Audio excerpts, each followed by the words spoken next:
Snowy, coming out on the other side of the trade deadline, and looking at your team's roster, some of the pieces that you added, just some phenomenal stuff for your team. Yeah, I think so. I think obviously when you come out of those situations and you do add quite a few different pieces, it's going to take some time to find where everybody fits and find the right combinations of things that we want to see, and then obviously implementing them into the way that we play, the identity that we play at, our structure that we play with.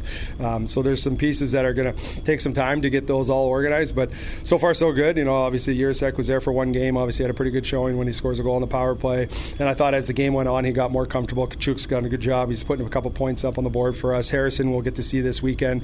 We got Edward as well that we might see this weekend. So we've got a lot of new pieces that we're working through right now and trying to find the right fits for everybody and the right combinations. But it's exciting when you get some new players and some high-end players like we're getting. It is a challenge, though, to get everybody on the same page, and you have to do it quickly. Yeah, and that's our job, is to teach and teach and teach and teach and teach until everybody's on the same page and everybody's comfortable within those situations. Obviously, we had Powell today. There's another player that we're adding to the mix, so we've got to get him up to speed quickly and make him understand how we play. So that's the job. That's this league. It's ever-changing. The rosters fluxes all the time, and our job is just to continue to teach, continue to make sure everybody understands what we're doing and how we're doing it, and to the best of our abilities. Jurasek and Kachuk are a couple guys who bounced around a little bit. They've both had multiple trades within the last few months, but it seems like both those guys come in here with a positive attitude. Okay, this is my new crew. This is the team that wants me. I'm ready to go. Yeah, I think that's a big piece of it. I think opportunity is another piece of it. I think both guys are going to be relied upon heavily in certain situations of the game, and Jurasek's got a big shot from the top. He can run a power play. He's dangerous when the puck gets to him, when it's on his stick with time and space. Kachuk's very good around the net. He can extend plays. Obviously against Bridgeport, he gets that backdoor tip in. He's just a big body that's hard to play against. Very responsible defensively.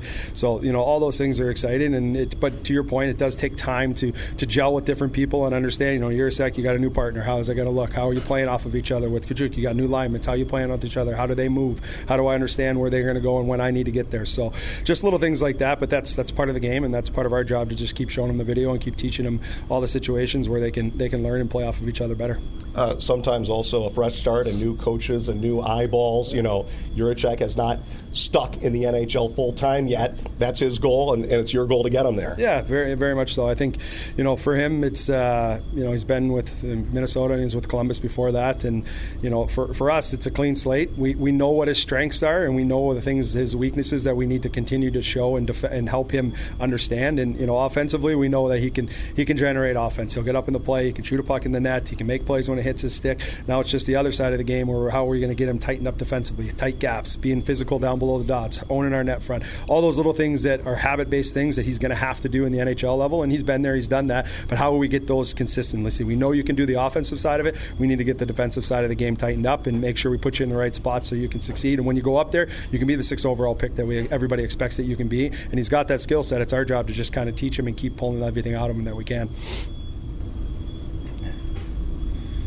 As a coach, how much enjoyment do you get when you get new faces in here, and a chance to really, like you said, teach and work with some new guys and not so much make it a project, but just a chance to work with some new guys and try to get them to where they want to be. Yeah, I think it's awesome. I think it's a challenge for every coach. You have what you hear about the player and what you read about the player and the reports that you get about the player, but then you get to make your own assessment of what the actual reports are. Are they accurate, or do you see it differently? And do you see maybe people are seeing one thing, and organization gets locked into one thing that a player is doing or needs to do to make the jump to the next level? Well, maybe that's not quite the thing. Maybe it's another thing inside of it that we just see it a little bit differently and we can teach it differently. So I think it poses unique opportunities to one, learn different players and how they play, and for us to learn different ways to not just don't just take what you hear. Let's make our own assumptions on what this is and make our own assessments of what the player is and how can best build his game to get him to the highest level that we can possibly get him to.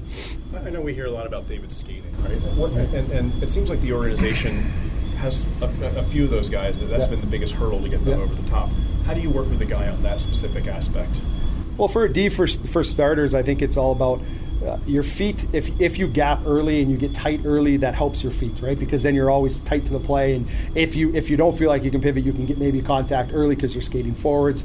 And then I think just us making sure that we show him all the situations where maybe his feet are stuck in one area where he can get his toes pointed one way, which will open up another way, and then pulls the forecheck one way, so maybe you can use the breakout the other way, or deception at the blue line when it comes to offensive things. And then obviously we have our development staff and our skating coaches that we can identify the things inside of the player that we need to help with his specific skating needs. And we've had the skating coach been here this year and working with the players that we need to work with. But it's all those little things. There's the skating side of it when it comes to the technical part of the skating piece, and then there's a structural piece that we can put them in better spots so their skating doesn't get exposed if it is. And with David, we've been having him for a short time, and we've only seen him for a little bit. Like, he skates fine. His straight line speed is good. It's no problem there. It's just working on his feet and just making sure his crossovers are clean, and making sure his transition skating is clean, and then his touches on retrievals are clean. And just that's all about just positioning yourself early, and that's our job, is to teach them how to position themselves early, and then the technical part can come from the skating department.